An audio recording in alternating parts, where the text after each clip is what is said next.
திருவாக்கும் செய்கருமங்கை கூட்டும் செஞ்சொல் பெருவாக்கும் பேடும் பெருக்கும் குருவாக்கும் ஆதலால் வானோரும் ஆணைமுகத்தானே காதலால் கூக்குவர் தங்கை ஊழியர்கோன் வெப்பொடித்த புகழியர்கோன் கடல் போற்றி ஆழிமிசை கண்மிதப்பில் அணைந்த பிரானடி போற்றி வாழி திருநாவலூர் வன்றொண்டர் பதம் போற்றி ஊழிமறி திருவாத ஊரத்தாள் தில்லை வாழந்தனரே முதலாகச் சீர்படைத்த தொல்லையதான் திருத்தொண்ட தொகையடியார் பதம் போற்றி வல்லையவர் புராண கதை உலகறிய விரித்துரைத்த செல்வமறி குன்றத்தூர் செய்கிறார் அடி போற்றி.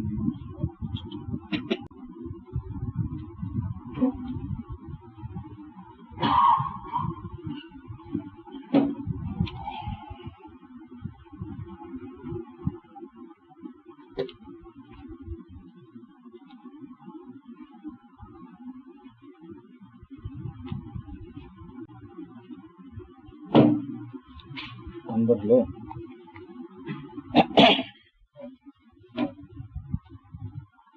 திருஞான சம்பந்தர் தேவார சிந்தனையில திருப்பிரமபுரம் என்னும் தலத்தில காழி என்னும் பெயரால் அமைந்த பதிகங்களை இதுவரையிலும் பார்த்தோம்.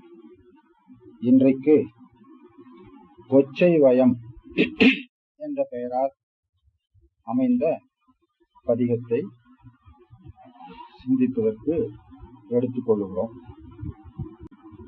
கொச்சை வயம் என்பதற்கு புராண ரீதியில கொச்சை என்று சொன்னா ஒரு தீ நாற்றம், அதை மாற்றியதனால கொச்சை வயம், வயம்னா வெற்றி பெறுதல் அர்த்தம். எனவே அதை மாற்றியதனால கொச்சை வயம் என்ற பெயர் வந்தது என்று சொல்லுகிறார்கள். பராசரர் என்கிற முனிவர் ஒரு பரதவனுடைய மகள் மச்சகந்தி என்பவளோடு கூடினதுனால நேர்ந்த கொச்சையை இந்த ஸ்தலத்திலே பூசித்து போக்கிக் கொண்டதனால கொச்சை வயம் என்று பெயர் வந்தது என்று சொல்லுகிறார். திருஞான சம்பந்தர் காலம் 7ஆம் நூற்றாண்டு. திருஞான சம்பந்தர் காலத்துல சீர்காழிங்கிற ஸ்தலம் இருந்திருக்குது. அந்த ஸ்தலத்துக்கு 12 பெயர் இருந்திருக்குது. ஒவ்வொரு பெயருக்கும் ஒவ்வொரு கதை இருந்திருக்கு. இந்த கதை தமிழ்நாட்டுல எந்த காலத்துல வந்திருக்கு? 7ஆம் நூற்றாண்டுக்கு முன்னால நம்மகிட்ட இலக்கியம் இல்லை. அதாவது கிபி 2ஆம் நூற்றாண்டு 3ஆம் நூற்றாண்டு வரையிலும் இலக்கியம் இருக்குது. 3ஆம் நூற்றாண்டுக்கு பிறகு 6ஆம் நூற்றாண்டுல தான் நம்ம காரைக்கால் அம்மையாருடைய இலக்கியம் கிடைக்கிறது. அதுக்கு முன்னால ஒரு 300 வருஷத்துக்கு இலக்கியம் கிடைக்கல. அப்போ அவந்தி சுந்தரி கதை அப்படின்னு ஒரு இலக்கியம் இருந்திருக்குது. அது இன்னைக்கு நூல் முழுவதும் கிடைக்கல. அது வைதிக சமயத்தை சேர்ந்தது இல்லை, சமண சமயத்தை சேர்ந்ததுன்னு நினைக்கிறேன். இந்த கதை சமாச்சாரம் எல்லாம் காப்பிய காலத்துல ஆரம்பிச்சது. சிலப்பதிகாரத்தை பாத்தீங்கன்னா அதுக்கு உள்ளே இருக்கிற பிரிவுகளுக்கெல்லாம் காதை காதை அப்படின்னு பேர். மணிமேகலையிலையும் அப்படித்தான். காதை என்பது கதை தழுவி வருகிற பாட்டு. அப்போ கதை தழுவி பாட்டு பாடுகிற ஒரு இலக்கிய வகை தமிழ்ல 2ஆம் நூற்றாண்டு வரையிலும் இல்லைங்க. அரசர்களை பற்றி தனித்தனியா பாடின பாட்டு தான். அதுதான் 10 பாட்டு 8 தொகைன்னு தொகுத்திருக்கிறாங்க. அதன் பிறகு இந்த கதை தழுவிய பாட்டு வர்ற காலத்துலதான் தமிழ்ல சமய உணர்ச்சி, தத்துவ உணர்ச்சி, சமயங்களுக்கிடையே போட்டி, தத்துவங்களுக்கிடையே வாதம், இந்த செயலெல்லாம் நிகழ்ந்திருக்கிறது. அதுல தமிழர்களுடைய ஆட்சி இருக்கிற வரையிலும் அந்த சமயவாதமோ சமய போராட்டமோ யாருக்கும் எந்த தீங்கும் செய்யல. ஆனா இருந்துகிட்டு இருந்துச்சு. நமக்கு நல்லா தெளிவா தெரியுது. சிலப்பதிகாரத்துல வைதிக சமயம், சமண சமயம், ரெண்டும் ஒன்னாவே தான் இருந்திருக்குது. ஆனா ஒண்ணுக்கு ஒண்ணு போட்டி இருந்தது. சமண சமயத்தினுடைய பிரதிநிதியா கவுந்தியடிகள் அப்படிங்கிற ஒரு பாத்திரத்தை இளங்கோவடிகள் படைச்சிருக்கிறார். அவ சைவ சமயத்தை கடுமையாவே, சைவ சமயம் இல்ல வைதிக சமயத்தை கடுமையாகவே பேசுறான்.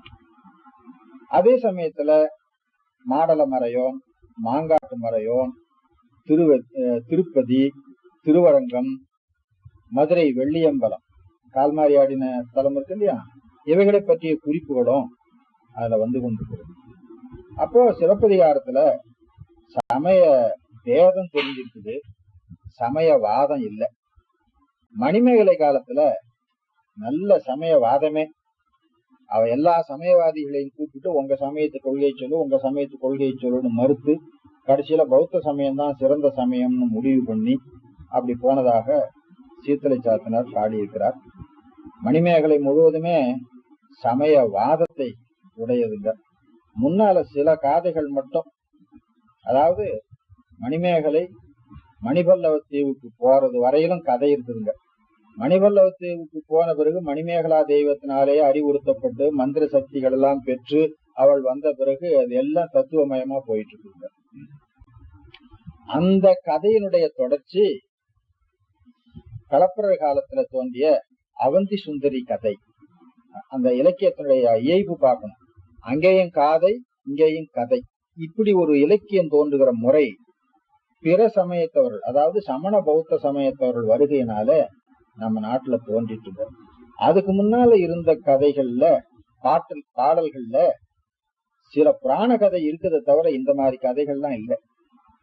அப்போ வடக்கே இருந்து வந்தவர்கள் நம்ம நாட்டுல இருந்த ஊர்களுக்கு அவங்களுடைய இதிகாசம்னு சொல்லுவாங்க. ராமாயணம் பாரதம் ரெண்டுக்கும் சேர்த்து இதிகாசம்னு பேர். அந்த இதிகாசத்தோடு சம்பந்தப்படுத்தி நம்ம ஸ்தலங்களை எல்லாம் கொண்டு போய் அதுக்கு ஏதோ ஒரு கதையை கட்டி வச்சிருக்கிறாங்க. அதை எல்லாரும் நம்பி இருக்கிறாங்க. திருஞான சம்பந்தரும் அப்படியேதான் பாடி இருக்கிறார். எதுக்கு சொல்றேன்னா, அந்த இதிகாசத்தினுடைய செல்வாக்கு எவ்வளவு தூரம் அந்த 3 நூற்றாண்டுல நம்ம நாட்டுல வந்திருக்குது, அது எவ்வளவு தூரம் நம்ம சைவ தலங்களை எல்லாம் பாதிச்சிருக்குது அப்படிங்கிறது தெரியுதுங்க. அதுல இந்த பராசர முனிவர் எல்லாம் அந்த பாரத கதையில இருந்து வர்ற ஆளுக.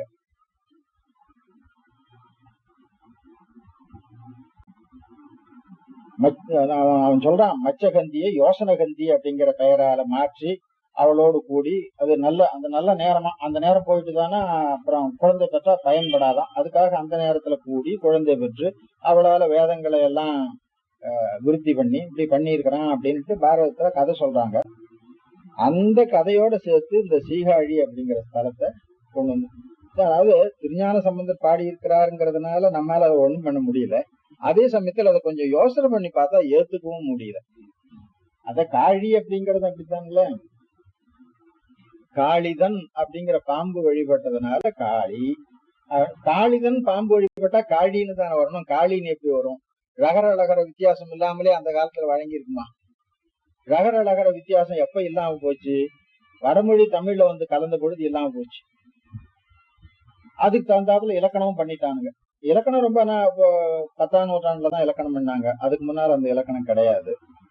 ஆனா 7ஆம் நூற்றாண்டுல எல்லாம் ரகர லகர வித்தியாசம் இல்லாமலே தமிழ்ல வழங்கிட்டாங்க. திருஞான சம்பந்தரும் வழங்கி இருக்கிறார். திருஞான சம்பந்தர்லயே ரகர லகர வித்தியாசம் இல்லாம புணர்ச்சி விதி அமைத்து பாட்டு பாடி இருக்கிறார். அந்த மாதிரி இருக்குது. அதுல இது ஒரு கதைங்க. நம்ம தமிழ்நாட்டு சிவஸ்தலங்களுக்கு எல்லாம் வடமொழியில இருக்கிற ராமாயண பாரத இதிகாசங்களை அடிப்படையா வச்சு கதை பண்ணி பெயர் பண்ணியிருக்கிறார். எப்படியோ பண்ணிட்டாங்க, அந்த காலத்திலே பண்ணிட்டாங்க. அது இப்ப போய் நாம கண்டுபிடிச்சு அதை விலைக்கு எல்லாம் என்ன பண்ண முடியும்? ஆமா ஆமா ஆமா. ஜடாயு, ராமாயண கதையும் பாரத கதையும் நமக்கு சங்க காலத்திலே வழங்கிட்டுதுங்க. அதுல வந்து சங்க இலக்கியங்கள்ல ராமாயண குறிப்பு பாரத குறிப்பு நிறைய வருது.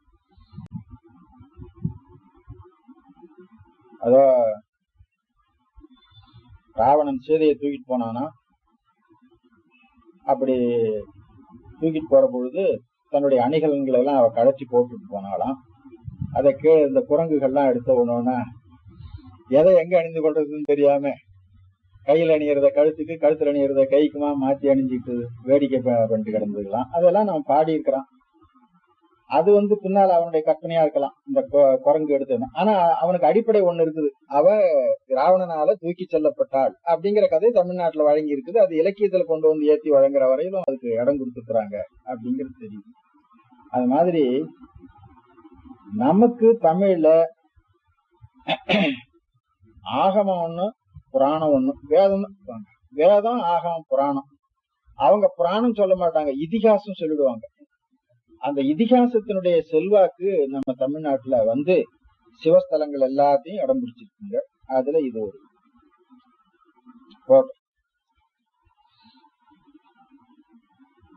கதை பேசி நேரத்தை வீண் பண்ண வேண்டாம், அதிகத்துக்கு வந்துருவோம்.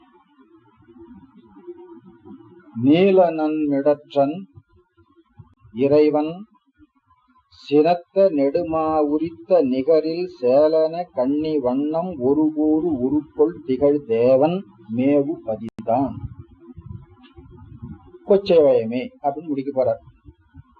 இறைவனுக்கு என்னென்ன பேர் சொல்லிருக்கிறார்? நீலநன் மாமிடற்றன், இதுக்கு அர்த்தம் வேண்டியதில்லை. இறைவன் சினத்த நெடு மா உரித்த நிகரில் சேலன கண்ணி வண்ணம் ஒரு கூறு ஒருக்கொள் திகழ் தேவன். மிடற்றன் இறைவன் தேவன். எத்தகைய தேவன்? கண்ணி வண்ணம் ஒரு கூறு உருக்கொள் திகழ் தேவன். எத்தகைய கண்ணி? சேலன கண்ணி, உமையம்மை. சேல் போன்ற கண்ணினை உடைய உமையம்மையை ஒரு கூற்றிலே கொண்டு திகழ்கின்ற தேவன். இன்னும் அவன் என்ன செய்தான்? சினத்த நெடுமா உரித்த நிகரில் தேவன். சினத்த நெடுமா உரித்த நிகரில் என்பது தேவன் என்பதில் கூட்டிக் கொள்ள வேண்டும். அப்புறம் சேலன கண்ணி ஒரு கூறு திகழ் தேவன், அது தனியா கூட்டிக் கொள்ள வேண்டும். சினத்த நெடுமா உரித்த நிகரில் தேவன், யானை உரி போர்த்த மூர்த்திங்க. மா என்பது யானை. சினத்த நெடுமா கோபமுடைய பெரிய யானை. சினத்த நெடுமா உரித்த நிகரில் சேலன கண்ணி வண்ணம் ஒரு கூறு உருக்கொள் திகழ் தேவன் மேவு பதிதான். வேலன கண்ணிமார்கள் விளையாடும் ஓசை விழ ஓசை வேத ஒலியின் சாலனல் வேலையோசை தரும் மாட வீதி கொடியாடு கொச்சைவயமே. பதிதான் கொச்சைவயம். எத்தகைய கொச்சைவயம்? மாட வீதி கொச்சைவயம். மாடம் எத்தகையது? கொடி ஆடுகின்ற மாடம். அப்போ மாட வீதி கொடியாடு கொச்சைவயம். ஊர் என்று சொன்னா அங்க நிசப்தம் இருக்கக்கூடாதுங்க, ஆரவாரம் இருக்கணும். என்ன ஆரவாரம் இருக்கணும்னா விழாவினுடைய ஆரவாரம் இருக்கணும். இங்கே சில ஆரவாரங்களை அவர் காட்டியிருக்கார். வேலன கன்னிமார்கள் விளையாடும் ஓசை, சிறுமிகள் விளையாடுற ஓசை. இரண்டாவது விழவு ஓசை, திருவிழா ஓசை. வேத ஒலியின் சாலனல் ஓசை, வேலை ஓசை. தனித்தனை கூட்டு. வேலை என்பது கடல். சீர்காழி கடற்கரை நகரமாகத்தான் பழைய காலத்துல வர்ணிக்கப்பட்டிருக்கிறது. வேலை ஓசை தரும் மாட வீதி கொடியாடு கொச்சைவயமே. அப்ப அந்த ஊர்ல சிறுமிகள் விளையாடுகிற ஓசை இருக்குது, விழா நிகழ்கின்ற ஓசை இருக்கிறது, அப்புறம் வேத ஒலி இருக்கிறது, கடல் ஒலியும் இருக்கிறது அப்படின்னு அர்த்தம் பண்ணுங்க. பாட்டுல வேறு விசேடம் இல்லை. இதே போல முதல் 2 வரி இறைவனை சொல்லி அவன் மேவுகிற பதி கொச்சைவயம்னு பின்னால 2 வரியில அந்த கொச்சைவயம் ஸ்தலத்தை சொல்லி இந்த பதிகம் சென்று கொண்டிருக்கிறது. அடுத்த பாட்டு பார்க்கலாங்க. விடை உடை அப்பன் ஒப்பில் நடமாட வல்ல விகிர்தத்து உருக்கொள் விமலன் சடையிடை வெள்ளெருக்கம் மலர் கங்கை திங்கள் தக வைத்த சோதி பதிதான். அப்பன் விகிர்தன், அப்பன் விமலன் சோதி பதிதான் என்று முடித்துக் கொள்ளுங்க. எத்தகைய அப்பன்? விடை உடை அப்பன். அப்புறம் அடுத்தது ஒப்பில் நடமாட வல்ல விகிர்தத்து உருக்கொள் விமலன். ஒப்பில் விமலன், நடமாட வல்ல விமலன், விகிர்தத்து உருக்கொள் விமலன். விகிர்தத்து உருனா வேறுபட்ட உருன்னு அர்த்தம். அவனுக்குதான் நான் மாகேஸ்வர மூர்த்தம் 25 மூர்த்தம் சொல்றோம் இல்ல. ஒன்றோடன் தொவ்வா வேடம் ஒருவனே கரித்து கொண்டு நின்றலால் அப்படின்னு நாம சித்தியார்ல படிக்கிறோம். அதுதான் விகிர்தத்து உருக்கொள் அப்படின்னு சொல்லப்பட்டது. விகிர்தம் என்பதுக்கு வேறுபாடு அப்படின்னு.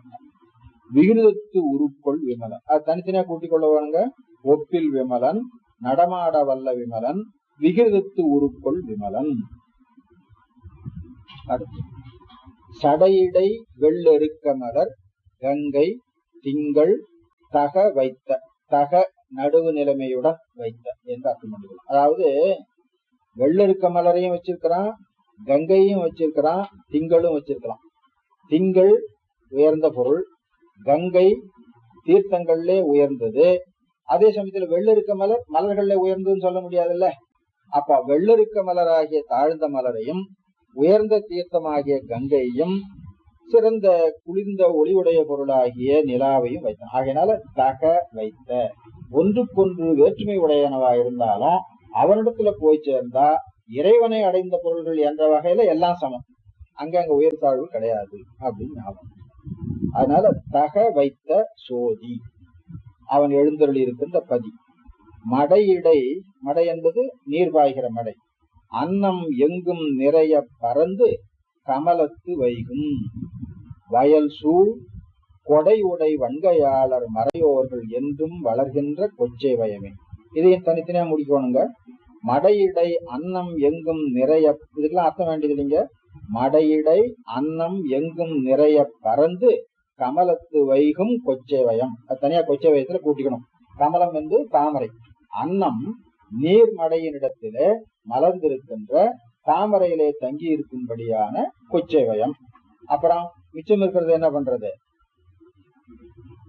வயல் சூழ் கொச்சை வயம், கொடையுடை வன்கையாளர் மறையோர்கள் என்றும் வளர்கின்ற கொச்சை வயம். திருஞான சம்பந்தர் சீர்காழியில் இருக்கின்ற அந்தணர்கள் கொடைத்தன்மையினால் மிக்கவர்கள் என்று முன்னேயும் பல பாடல்கள்ல பாடியிருக்கிறார். அதை இங்க ஞாபகம் வைத்துக் கொள்ள வேணும். கொடையுடை வன்கையாளர் மறையோர்கள் என்றும் வளர்கின்ற கொச்சவை, என்றும் வளர்கின்றனவே அவர்கள் குறைதலின்றி நாள்தோறும் நாள்தோறும் மேலோங்கி வளர்ந்து கொண்டிருக்கிறார்கள் அப்படின்னு. அடுத்த பாட்டு போலாங்க. பட அறவாடு முன்கை உடையான் இடும்பை களைவிக்கும் எங்கள் பரமன் இடமுடை வெண்டலைக்கை பலிகொள்ளும் இன்பன் இடமாய ஏற்குள் பதிதான். இங்க இறைவனுக்கு என்னென்ன பேர் சொல்லிருக்கிறார்? பட அரவு ஆடும் முன்கை உடையான், கையிலே பாம்பை கங்கணமாக அணிந்திருக்கிறான். அது படம் எடுத்து கொண்டு ஆடுகிறது. அதை சொல்றார்.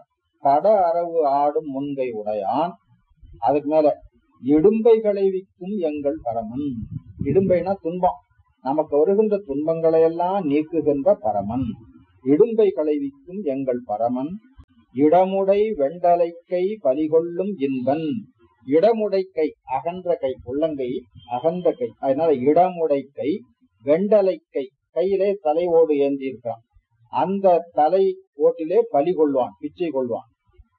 அவன் இன்பன் அப்படின்னு சங்கரன் பேர். இன்பன், இன்பமயமாக இருப்பவன், பிறருக்கு இன்பம் செய்பவன். ஆகையினால இன்பன். அது எதுக்காக சொல்றாரு? இடமுடை வெண்டலை கையிலே பலி கொள்பவனாயிருந்தாலும் அவன் இன்பமயமானவனாயிருக்கிறான், பிறருக்கு இன்பம் செய்வான். இது ஒரு வித்தியாசம். அவனே பிச்சை எடுத்து சாப்பிடுறான், அவனுக்கு எப்படியா அடுத்தவர்களுக்கு இன்பம் செய்ய முடியும் அப்படின்னு சொன்னா, அப்பதான் அவன் எடுத்தது பிச்சை என்பதில்லை, அன்பர்களுடைய அன்பு அப்படின்னு.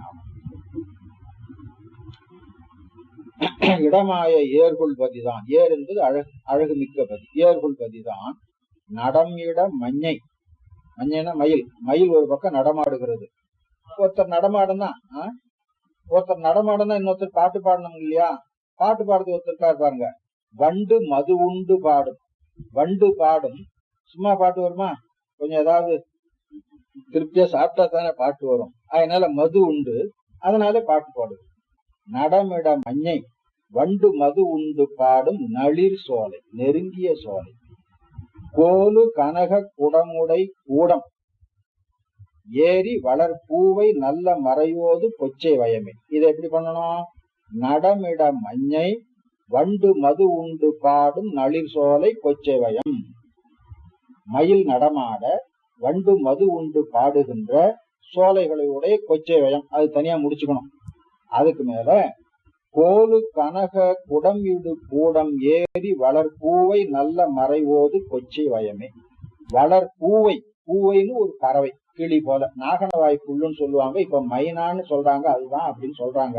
அதுதானா என்னன்னு எனக்கு தெரியல. அந்த பறவை கிளி போல பேசும், சொல்லி கொடுத்தா பேசும்.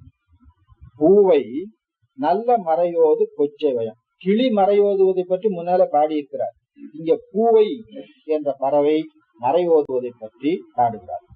இந்த பூவை வீட்டில வைத்து வளர்க்கக்கூடிய பறவைங்க, கிளி வீட்டுல வச்சு வளர்க்கணும் இல்லையா, அதை போல இதை வச்சு வளர்ப்பாங்க. அதனால் இது எங்க இருந்து கொண்டு மறை ஓதுகிறது?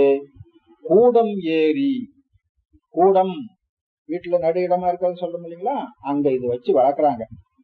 அதனால இது மறை ஓதுகிறது. அந்த இடத்துல அந்த வீட்டு பிள்ளைகள் உட்கார்ந்து வேதம் படிச்சிருப்பாங்க, பெரியவர்கள் உட்கார்ந்து வேதம் சொல்லி கொடுத்திருப்பாங்க.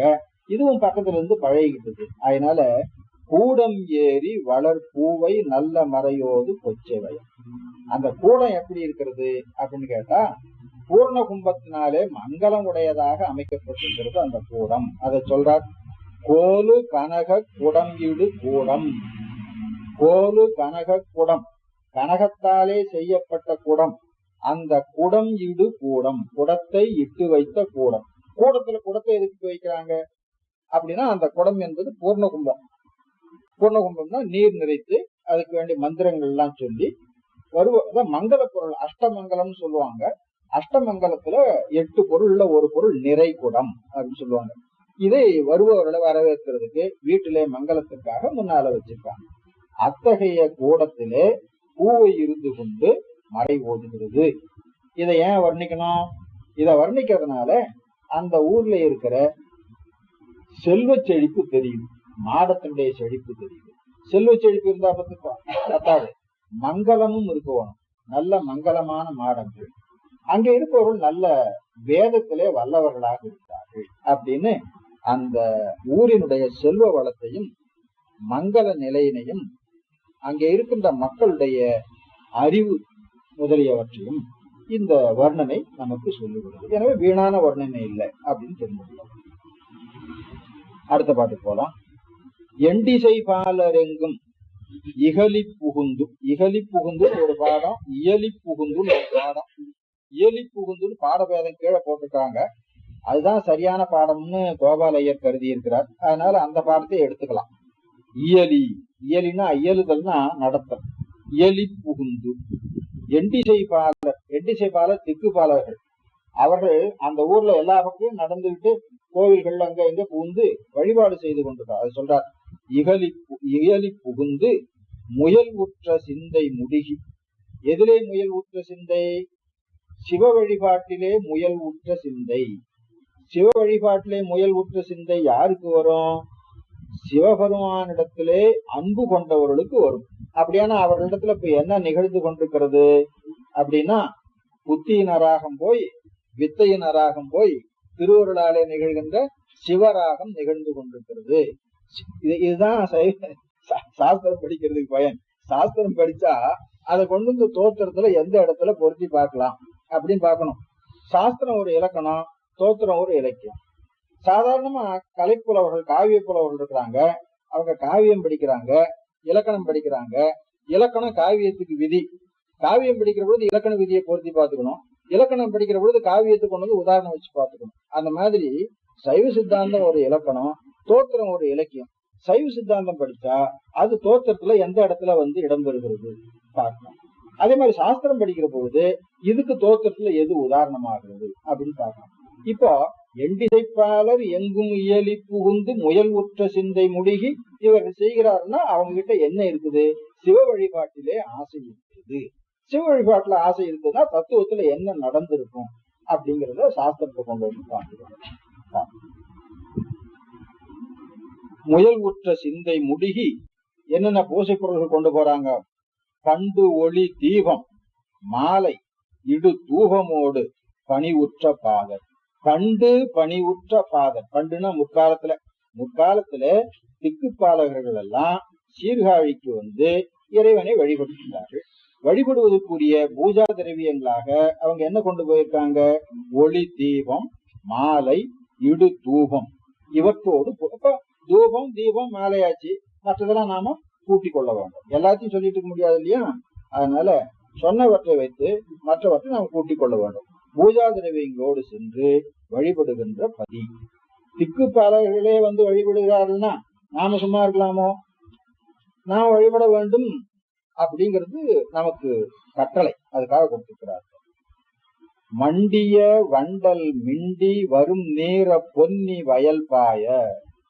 பொன்னி வயல் பாய. பொன்னி காவிரி. காவிரி ஆறு வயல்ல பாய்கிறது. காவிரி ஆற்று தண்ணி வெறும் தண்ணி இல்லைங்க, அது வண்டலோடு வருகின்ற தண்ணி. எனவே தனியா உரம் போட வேண்டிய, தண்ணி பாய்ச்சினாலே போதும் உரம் போட்ட மாதிரி ஆயிடும். அது சொல்றாரு. வண்டல் வண்டல் மிண்டி, மிண்டுதல்னா நெருங்கு, மிகுதியாக இருக்குன்னு அர்த்தம். வரும் நீர பொன்னி, நீர நீர்மையுடைய பொன்னி, நீரினை உடைய பொன்னி, எப்படி வேணாலும் வச்சுக்கலாம். நீர பொன்னி வயல் பாய வாழை குழுமி குண்டு அகழ்பாயும். வயல்ல தண்ணி பாயுது, அந்த வேகத்தை கண்டு பயந்து வயல்ல இருந்த வாழை அகழியிலே பாய்கிறது. அது சொல்றார். குண்டு அகழ குழிந்த அகழி, அதிலே பாய்கின்ற ஓசை தடை நீடதென்ன வளர்கின்ற கொச்சை வர.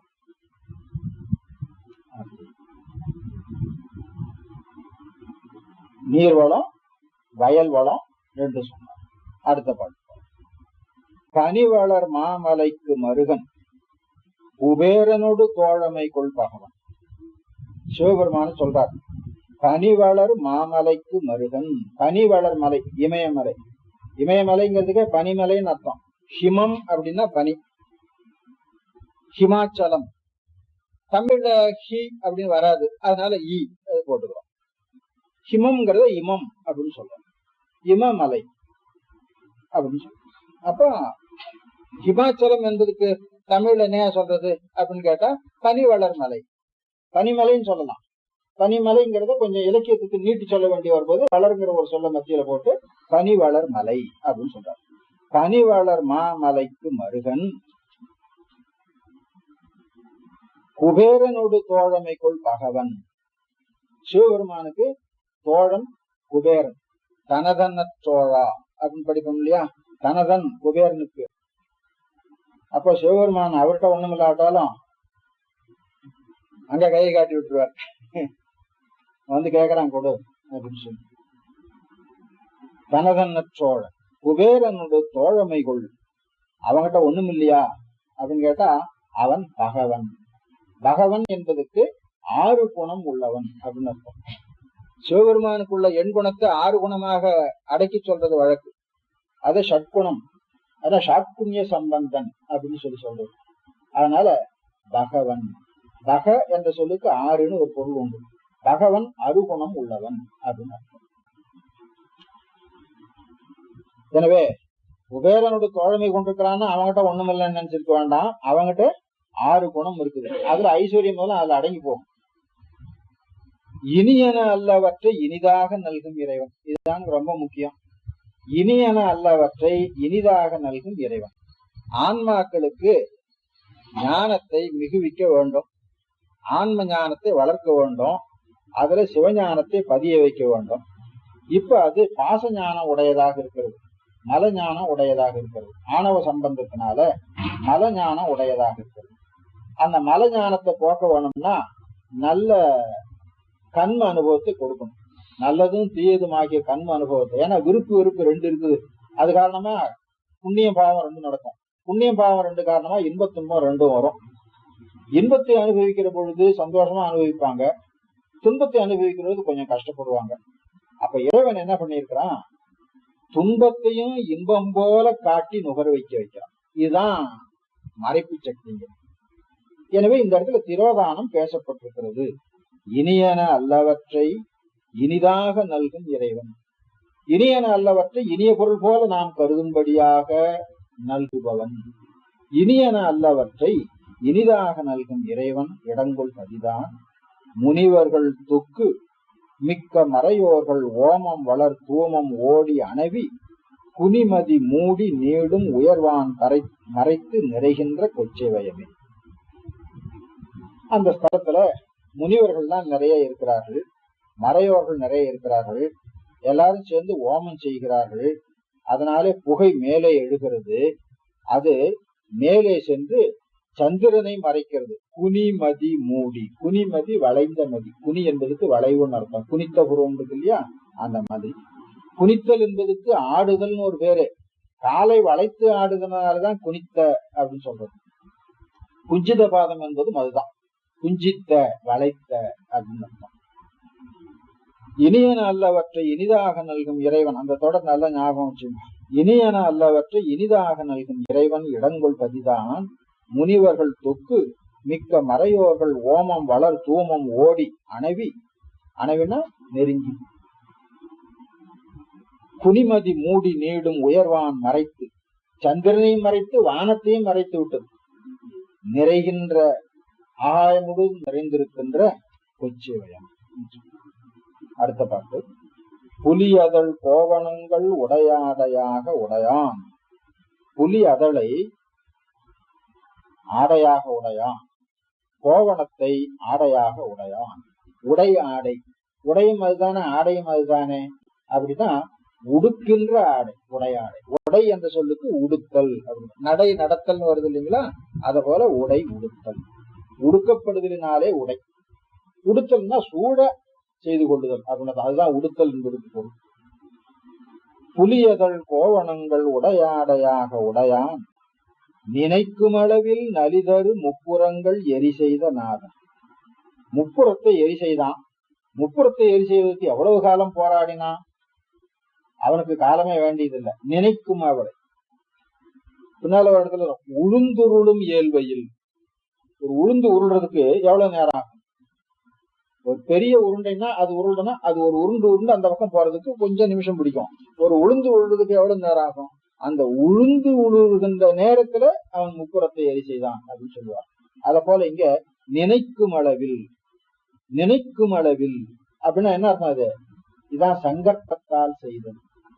அவன் ஏதோ கர்ணத்தால் செய்பவன் போல. இந்த தேவர்கள் எல்லாம் இறைவனை போருக்கு தயார் பண்ணி, நாங்கெல்லாம் உனக்கு துணை பண்றோம், நான் பூமியை தேரா கொண்டு வர்றேன், சந்திர சூரியனை சக்கரமா கொண்டு வர்றேன், வேதத்தை குதிரையா கொண்டு வர்றேன், ஆறந்தங்களை சாஸ்திரங்களை எல்லாம் சரடா கொண்டு வர்றேன், பிரம்மாவை தேர்த்தாக நான் உட்கார வைக்கிறேன், நான் அம்பாக நிக்கிறேன், வாயு இறகாக நிற்பான், அக்கினி அம்பின் முனையாக நிற்பான், எல்லாரும் கூடி திரிபுரத்தை எரித்து விடலாம் அப்படின்னு தயார் பண்ணாங்க. அதெல்லாம் செய்யுங்கப்பா அப்படின்னு சொல்லி கொண்டு வந்தான். இப்போ இவ்வளவும் கரணத்தால் செய்வதில்லை. கரணத்தால் செய்கிற பொழுது முயற்சி துன்பம் உண்டு, விகாரம் உண்டு. இறைவனுக்கு முயற்சி துன்பம் விகாரம் இவையெல்லாம் உண்டாகுமோ? உண்டாகாது. எல்லாம் கூடி போனாலும் கடைசியில் அங்க போய் நின்றான், அது எரிஞ்சு போச்சு. அப்போ நினைக்கும் அளவில், அப்ப நினைக்கும் அளவில் என்பது வேறு என்ன பொருளை தருகிறது? ஒரு நினைப்பு அளவுல இது எரியன்னு நினைச்சா எரிஞ்சு போச்சு அப்படின்னா அது காலத்தின் குறுமையையும் குறிக்கிறது, இறைவனுடைய சங்கற்ப சக்தியையும் குறிக்கிறது. இறைவன் கரணத்தால் செய்ய வேண்டியதில்லை, சங்கற்பத்தால் எதையும் செய்வான். அது சொல்லுகிறது. நினைக்கும் அளவில் நலிதரு முப்புறங்கள் எரி செய்த நாதன் நலமாயிருந்த நகர்தான். நலமாயிருந்த நகர். நினைக்கும் அளவில் முப்புறங்கள் எரி செய்தானே, அவன் போரமுகமா இருந்திருப்பானோ அப்படின்னா, அவன் முப்புறத்தை எரித்த பொழுது இருந்த வடிவம் வேக வடிவம் தான். அவனுக்கு 3 வடிவம் இருக்கு இல்லைங்களா? வேக வடிவம், யோக வடிவம், போக வடிவம். அதுல திரிபுர சம்மார வடிவம் வேக வடிவம் தான், அதுல ஒண்ணும் சந்தேகம் இல்லை. ஆனா அவன் சீர்காழியில எழுந்தருளி இருக்கிற பொழுது என்ன மூர்த்தியா இருக்கிறான்? சதாசிவ மூர்த்தியா எழுந்தருளி இருக்கிறான். அது நலங்கொள் மூர்த்தி அப்படி எடுத்துக்கொள்ள வேண்டது. நலமாயிருந்த நகர் தான். நலமாயிருந்த நகர். எனவே அந்த வேக வடிவத்தை மாற்றி அருவுருவ திருமேனியாய், இலிங்க திருமேனியாய் எழுந்தருளி இருக்கின்ற நகரம் என்று அர்த்தம் பண்ணணும்.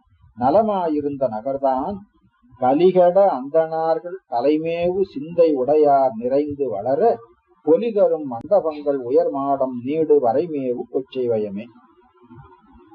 உயர் மாடம் நீடு வரை மேவும், உயர்ந்த மாடங்கள் உயர்ந்த மலைகளைப் போல பொருந்தி இருக்கின்ற நகரம் என்று சொன்னார். அந்த நகரத்துல பொலிதரு மண்டபங்கள் இருக்கின்றன, மண்டபங்களோடு கூடிய மாடங்கள் மலை போல இருக்கின்றன. அங்கே மக்கள் சிறந்து வாழ்ந்து வருகிறார்கள்.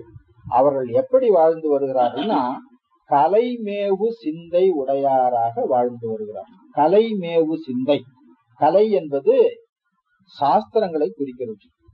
கலைஞானம் படிச்சிருப்போம்ல, சிவனடியே சிந்திக்கும் திருப்பெருகு சிவஞானம், பவமதனை அறமாற்றும் பாங்கினில் ஓங்கிய ஞானம், ஓமையிலா கலைஞானம். அந்த கலைஞானம். எனவே அபரஞானம், அபரஞானத்திலே சிறந்தவர்களா, அபரஞானத்துக்கு போய் அப்புறம் தான் பரஞானத்துக்கு வரணும். பரஞானம் உபதேசத்தினால வரக்கூடியது, அபரஞானம் சாஸ்திர பயிற்சியினால வரக்கூடியது. அங்க இருக்கிறவர்கள்லாம் கலைமேவு சிந்தை உடையார்களாக இருக்கிறார்கள். ஆகையினால அந்த ஊர்ல தரித்திரமே இல்லைங்க. அந்தணர்கள் முறையாக வேதம் பயின்று வேதத்தில் சொன்ன ஒழுக்கம்படி அவர் நடந்து கொள்வார்களானா அந்த ஊருக்கு தரித்திரம் வராது அப்படிங்கிறது ஒரு வழக்கு. பழைய காலத்துல கற்றாங்கு எரியோம்பி கலியை வாராமே செற்றார் அப்படின்னு நாம் படிச்சுட்டோம். கலி என்பது துன்பம், வறுமை. அது அந்த நாட்டின் பக்கத்துல கூட வர முடியாதபடி அதை அழித்து விட்டவர்கள். கலியை வாராமே செற்றார். எதனாலே கலியை வாராமே செற்றார்? எரி ஓம்புதலினாலே. எரி ஓம்புதல் என்பது எப்படி அவங்களுக்கு வந்தது? கற்றதனாலே வந்தது. கலைகளை கற்றதனாலே எரி ஓம்ப வேண்டும் என்று வந்தது. அந்த கலைகள்ல எப்படி சொல்லப்பட்டிருக்கிறதோ அதை போல எரி ஓம்ப. அப்ப கற்றாங்கு எரியோம்பி, அதனால கலியை வாராமை செற்றார். இங்க அதை அப்படியே சுருக்கமா சொல்லி இருக்கிறாருங்க. கலி கெட அந்தணாளர் தலைமேவு சிந்தை உடையார் நிறைந்து வளர. அந்தணாளர் தலைமேவு சிந்தை உடையராய் நிறைந்து வளர்கிறார்கள். அதனாலே கலி கெடுகிறது, வறுமை துன்பம் கெடுகிறது. கலிகட அந்தணாளர் தலைமேவு சிந்தை உடையார் நிறைந்து வளர பொலிதரு மண்டபங்கள், அவங்க தங்கி இருக்கிற மாடங்கள், உயர் மாடம் நீடு வரைமேவு கொச்சை வயமே.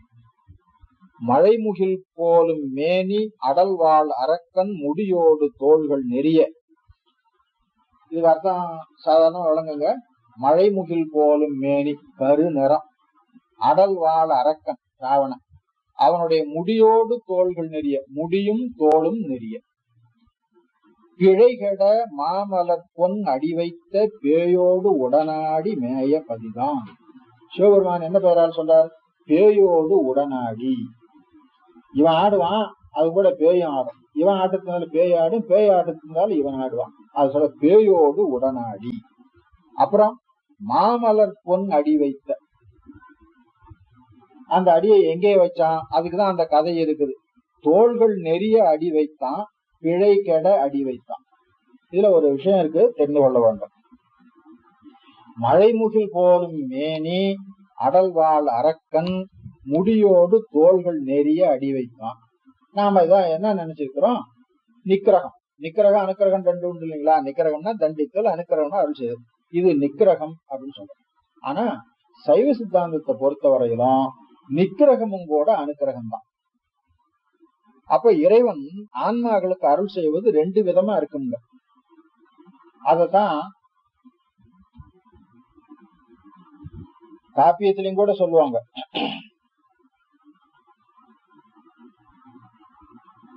அறக்கற்பு மரக்கற்புன்னு ரெண்டு சொல்லுவாங்க. அத போல இறைவன் ஆன்மாக்களுக்கு செய்கின்ற கருணையில அறக்கருணைன்னு ஒண்ணு உண்டுங்க, மரக்கருணைன்னு ஒண்ணு உண்டு. போற்றி பகருடையில கருணை மரம் போற்றி. செயல் நிகழ்ச்சியை பார்த்தா மரமா தான் தெரியும். மரம் வந்து அந்த இடத்துல கடுமையான செயல், ஆனா அதுவும் கருணை தான் அப்படிங்கிறதுக்காக கருணை மரம் போற்றி அப்படின்னு சொல்றாரு. அத போல ராவணனுடைய தோளும் தாளும் நெறியும்படி, தோளும் முடியும் நெறியும்படியாய் அடிய வைத்தான். அது நிக்கிரகம் போல தெரிகிறது. அடி வைத்ததனாலே அவன் செய்த சிவாபராதம் நீங்கிற்று. ஆகினால பிழை கெட. அந்த பிழை கெடங்கிற ஒரு சொல்ல ரொம்ப அழுத்தமா பயன்படுத்தி இருக்கிற, அதை பார்க்கணும், நல்லா பார்க்கணும். அப்ப அது நிக்கிரகம் அல்ல, அனுக்கிரகம். ஆனா நிக்கிரகம் போல தெரியும். இதான் மரக்கருணை. அவன் அதை செய்யாவிட்டால் அவன் செய்த சிவாபராதம் நீங்காது. சிவாபராதம் தண்டனையினால்தான் நீங்கும். ஆகையினால அவன் அடி வைத்து தண்டித்து அதனாலே அவனுடைய பிழையை மாற்றினான். எனவே நெறிய பிழைகட அடி வைத்த, நெறிய பிழைகட எச்சா சேவன் எச்ச அடுக்குங்க, நெறிய அடி வைத்த பிழைகட அடி வைத்த. அடி வச்சது ஒரே நேரம் தான். அந்த ஒரே நேரத்துல அவனுடைய தோளும் முடியும் நெறிஞ்சது, அதே சமயத்துல அவன் செய்த குற்றமும் போயிற்று. அதனால அந்த எச்சத்தை அப்படி அடுக்கி இருக்கிற, அதை பார்க்கணும். நெறிய கெட அடி வைத்த பதி. அப்புறம் பேயோடு உடனாடி மேய பதி. இழைவளர் அல்குல் மாதிரி இசை பாடி ஆட விடும் ஊசல் அன்ன கமுகின் குழைதரு கண்ணி விண்ணில் வருவார்கள் தங்கள் அடிதேடு கொச்சை வயமே. இதுல அந்த ஊர்ல இருக்கிற சிறுமிகள் விளையாடி இருக்கிறாங்க, ஊசல் விளையாடி இருக்கிறாங்க. ஊசல் விளையாடுறதுக்கு கயிறு கட்டி இருக்கிறாங்க. கயிறு கமுக மரத்து கழுத்துல கட்டி இருக்கிறாங்க. அதை அப்படி இழுத்து இருக்கிறாங்க. இழுத்த பொழுது அது வளைஞ்சது. அப்புறம் ஆடி முடிச்சுட்டு விட்டுட்டாங்க. அது மேல போச்சு. மேல போனா அந்த வானுலகத்துல தேவர்கள் இயங்குகிறார்கள அவர்களுடைய அடியை அது தொடுகிறது அப்படின்னு கொண்டு. இதெல்லாம் உயர்வு நவிற்சின்னு சொல்லுவாங்க. இதோட ரொம்ப பெரிய உயர்வு நவிற்சி எல்லாம் இருக்கு. சிவபிரகாசாமிகள் அப்படி பாடி இருக்கிறார். ஒரு யானை அது மூங்கிலுடைய தழையை திங்கிறதுக்கு ரொம்ப பிரியம். உயரமா வளர்ந்த மூங்கில் அப்படி பிடிச்சு இழுத்துது, சாப்பிட்டுட்டுது, அப்படி விட்டுட்டுது. விட்ட உடனே இது போச்சு. சூரியனுடைய தேர்ல போய் முட்டுச்சு அப்படின்னு பாடுறாரு. இதெல்லாம் சூரியனுக்கு தேர்ல போய் முட்டுற வரையில இது பச்சையா இருக்குமா? இதெல்லாம் கேள்வி கேட்கக்கூடாது. இதுதான் உயர்வு நவிற்சி. இது இலக்கியத்துக்கு மட்டும்தான். அதுல எந்த விதமான தர்க்கவாதமோ பகுத்தறிவுவாதமோ அதுக்கெல்லாம் இடம் கிடையாது. இழைவளர் அல்குல் மாதிரி இசை பாடி ஆட விடும் ஊசலன்ன கமுகின் குழைதரு கண்ணி விண்ணில் வருவார்கள் தங்கள் அடி தேடு கொச்சை வயம். வண்டமர் பங்கயத்து வளர்வானும் வையம் முழுதுண்ட மாலும் பிரம்மாவும் மாலும் இகலி ஒருவரோடு ஒருவர் மாறுபட்டு. இகழுதல்னா மாறுபடுதல் அர்த்தம், இயலுதல்னா இங்க எங்கேயும் போய் கொண்டிருக்கிறது அர்த்தம். அதனாலதான் அங்க இகலிங்கிறத இயலின்னு திருத்தினாங்க. கண்டிட ஒண்ணும் என்று கிளறி பறந்தும் அறியாத சோதிபதிதான். நம்மால காண முடியும் என்று பறந்து பார்த்தாங்க, முடியல. நண்டுண நாரை சென்னல் நடுவே இருந்து இறை தேர மோது மதுவில். மோது மதுவில்ங்கிறது போல போது மதுவில்னு ஒரு பாடம், போது மடுவில் அப்படின்னு ஒரு பாடம். அது நல்ல பாடம்னு தெரியுது. போது மடுவில் புண்டரீகங்களோடு குமுதம் மலர்ந்து வயல்மேவு கொச்சை வயமே. நண்டுண நாரை சென்னல் நடுவே இருந்து இறை தேர. நாரை சென்னல் நடுவே இருக்கிறது, ஆனா அது தனக்கு இரையாக நண்டைத்தான் தேடிக்கொண்டிருக்கிறது. சென்னல் நடுவே இருந்தாலும் அது சென்னல்ல உண்ண முடியுமோ? இப்படித்தான் நாம திருவருளின் மத்தியில இருந்தாலும் கூட திருவருளை அனுபவிக்க மாட்டாம விடய போகத்தை அனுபவித்து கொண்டிருக்கிறோம்.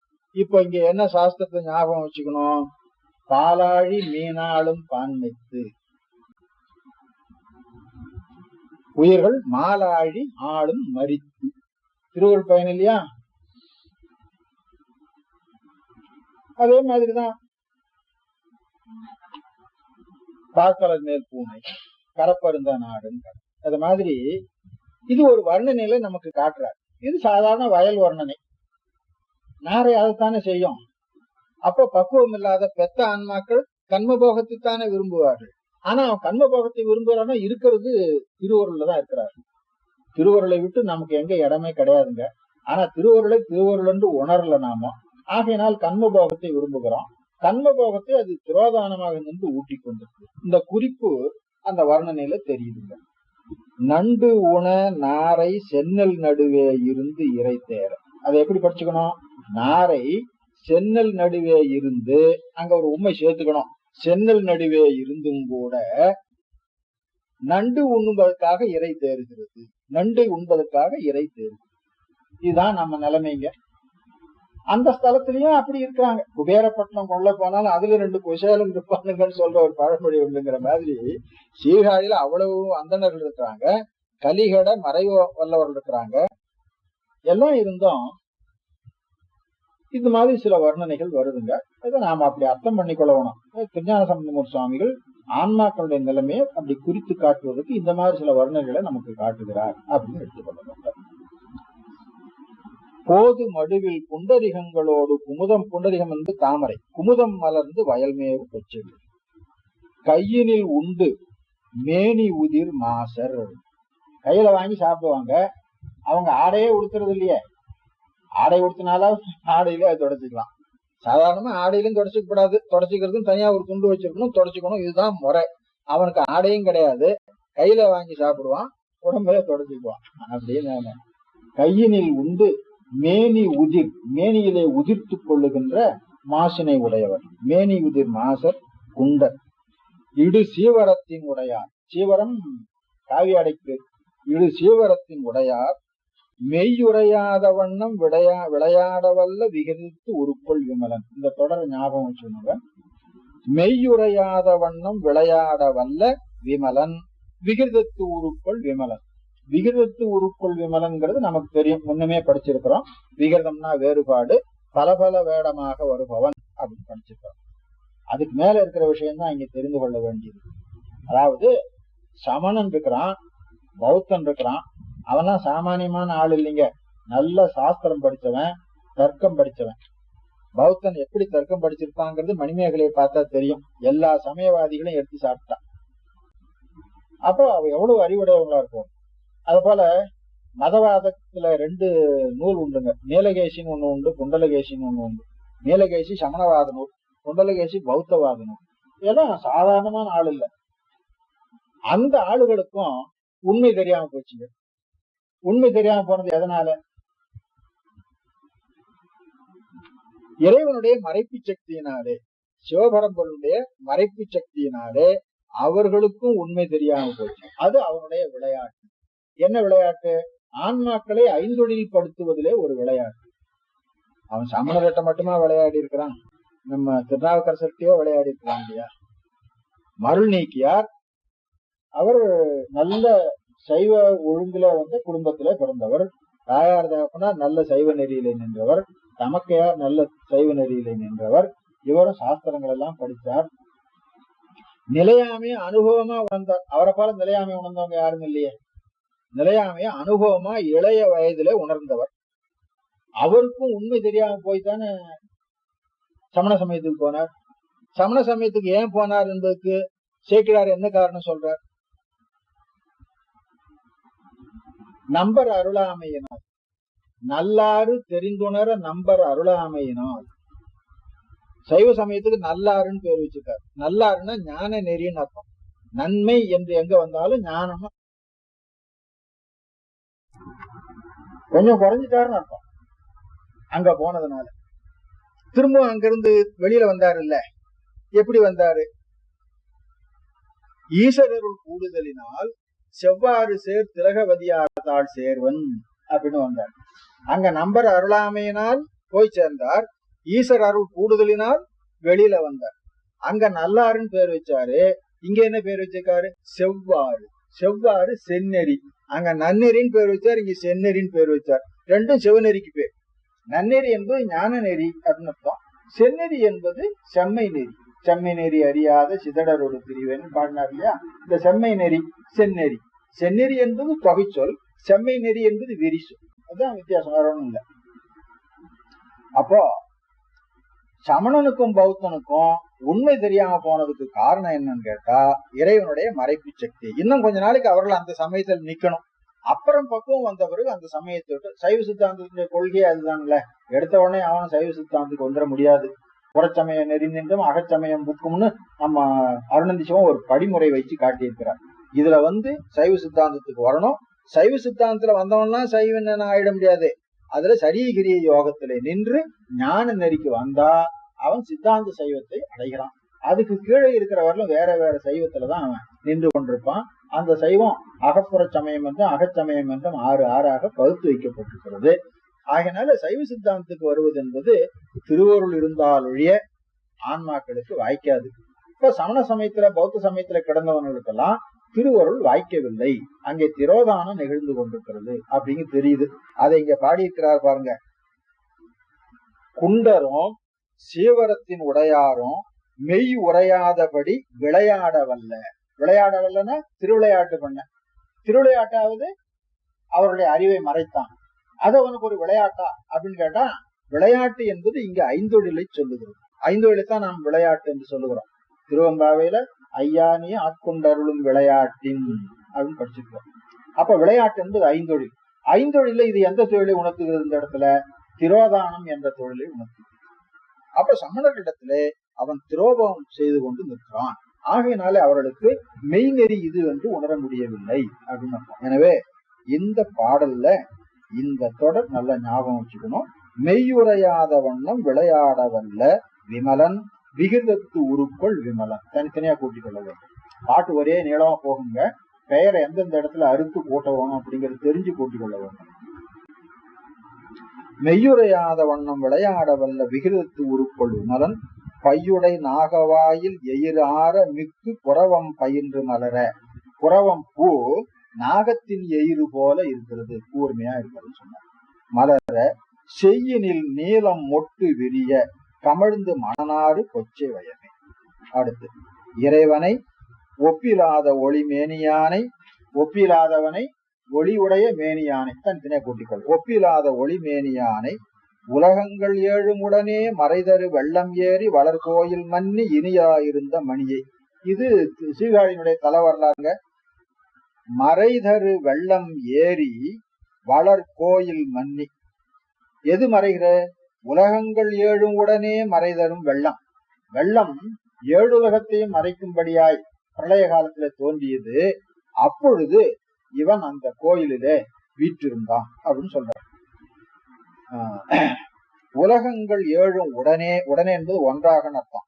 மறைதரு வெள்ளம் ஏறி வளர்கோயில் மன்னி இனிதாயிருந்த மணியை உறைவில ஞானமேவு குளிர் பந்தன் வைத்த தமிழ் மாலை பாடும் அவர் போய் அரைகடல் ஈசன் ஆளும் நகர் மேவி என்றும் அழகாயிருப்பது அறிவே. அறிவு அறியப்பட்டது, எல்லாராலும் அறியப்பட்டது. இந்த பதிகத்தை பாடுபவர்கள் ஈசன் எழுந்தள்ளிருக்கும் நகரத்திலே சென்று இனிதாக அமர்ந்திருப்பர் என்பது அறிவு. அறிவு அறியப்பட்டது, எல்லாராலும் அறியப்பட்டது. இது யாரும் இதை மறுக்கிறவங்க இல்லை அப்படின்னு. இனி